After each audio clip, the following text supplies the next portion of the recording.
जय माता दी दोस्तों, आप सभी को शारदीय नवरात्र 2023 की बहुत बहुत शुभकामनाएं। कल दिनांक 15 अक्टूबर 2023 से नवरात्र का शुभारंभ हो रहा है। जैसा कि आप जानते हैं कि 9 दिनों में आपको अपने गृह पर, घर पर कलश का स्थापन करना होता है। तो इसी से संबंधित हमने इस वीडियो में कुछ चीज़ें आपको बतानी ज़रूरी समझी हैं। कलश स्थापन आप किस मुहूर्त पे कर सकते हैं? तो आप अभिजीत मुहूर्त, जो कि दिन में 11:23 से 12:33 तक दोपहर के समय अभिजीत मुहूर्त व्याप्त होता है।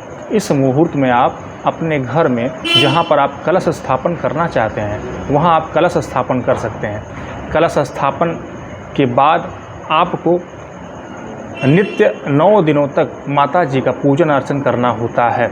उनके लिए आपको समय इत्यादि देना पड़ता है, उनके लिए प्रसाद आदि बनाने होते हैं। तो कलश स्थापन का मुहूर्त आप सही समय पर स्थापन करें, तब जा कर के आपको उसका विशेष फल प्राप्त होता है। कलश स्थापन से जुड़ी हुई कुछ और जानकारी हम आपको देना चाहते हैं।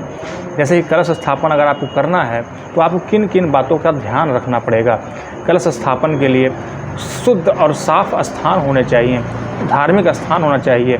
किसी भी ऐसे जगह पर न बनाएं जो कि जहां लोगों का ज़्यादा आवागमन होता हो। किसी ऐसे एकांत जगह पर कलश स्थापन करें, मंदिर इत्यादि में करें जहां पर आप एकांत में पूजन अर्चन कर सकते हैं। तो कलश स्थापन के लिए, कलश को स्थापित करने के लिए आपको साफ मिट्टी, गोबर और जौ को पहले उसको सान लेना है। फिर कलश के ऊपर उसको गूँथ लेना है, जिस प्रकार आपने कभी वीडियो में देखा होगा। गूँथने के बाद आपको नीचे एक बेस बनाना होता है, उसके ऊपर आपको कलश को रखना होता है। कलश के अंदर आपको सर्व औषधि होती है वो डालना है, पंचरत्न होता है उसको डालना है, सप्तमृत्तिका होती है उसको डालना है, दूब डालना है, कुश डालना है, रोरी डालना है। इस प्रकार सभी चीज़ों को डालने के बाद आप द्रव्य भी डाल सकते हैं। डालने के बाद आपको एक प्याले बड़े दिए में अक्षत या चावल भर करके उसको कलश के ऊपर रखना है। उसके ऊपर आपको एक जलधारी नारियल में चुनरी लपेट करके उसको उस कलश के ऊपर विराज करना है। उसके बाद आपको उस कलश का पूजन अर्चन करना है। जैसा कि आपके नित्य पूजन कर्म में रहता है, उनको आप भोग लगाएं, अगरबत्ती दिखाएं, इस प्रकार से आप उनकी आरती करें। आपको कलश स्थापन के पूर्व गौर गणेश का पूजन करना चाहिए। बिना गणेश जी के पूजन के कोई भी पूजन नहीं करना चाहिए।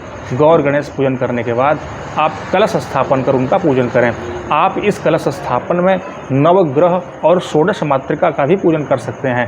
आप एक वेदी बनाएं जिनमें सूर्य आदि सभी 9 ग्रहों को स्थापित कर कर उनका आवाहन करें, उसके बाद उसका पूजन करें। आप षोडश मातृका का भी पूजन कर सकते हैं। जो 16 माताएँ होती हैं उनका एक वेदी बना करके आप अपने कलश के बाईं तरफ उसको रख करके आप उसका पूजन कर सकते हैं। फिर आप माँ दुर्गा का पूजन करें। सभी देवताओं का आपको 16 उपचार के साथ पूजन करना चाहिए।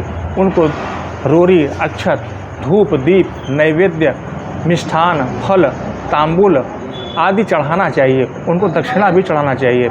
इस प्रकार आप नवरात्र में इस प्रकार से कलश आदि पूजन कर सकते हैं। पूजन के उपरांत आपको सप्तशती पाठ भी करना चाहिए। आपको 9 दिन तक पाठ करना चाहिए। अगर आप पूरा पाठ, जो कि 13वां अध्याय का होता है, आप असमर्थ हैं तो उन पाठों को आप बांट सकते हैं आपस में। इस प्रकार आप 9 दिन तक उन पाठ को समाप्त कर सकते हैं। पाठ के समाप्ति के बाद आपको नवरात्रि का हवन करना चाहिए।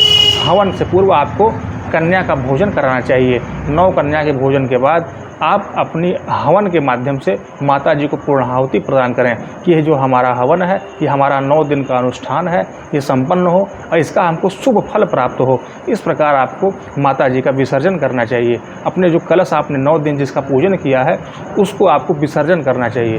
तो इस प्रकार हमने आपको नवरात्र से जुड़ी हुई छोटी छोटी चीज़ें बताई हैं।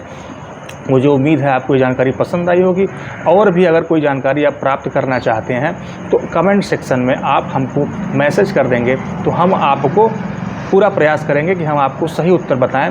तो जिस प्रकार हमने जानकारी बताई है आप उसको शेयर भी कर सकते हैं अपने दोस्तों, परिवार के लोगों के साथ। उसको आप आगे बढ़ा सकते हैं, लाइक भी कर सकते हैं। तो नवरात्र की से जुड़ी हुई समस्त जानकारियों के लिए जानने के लिए आपका बहुत बहुत धन्यवाद। आपने वीडियो देखा, इससे हमारा मनोबल बढ़ा हुआ है। हम आगे भी आपको नवरात्र और सभी जो कर्मकांड धार्मिक चीज़ें हैं उनसे संबंधित जो भी चीज़ें रहेंगी हम वीडियो के माध्यम से आपके सामने प्रस्तुत करेंगे। तब तक के लिए बहुत बहुत धन्यवाद। जय माता दी।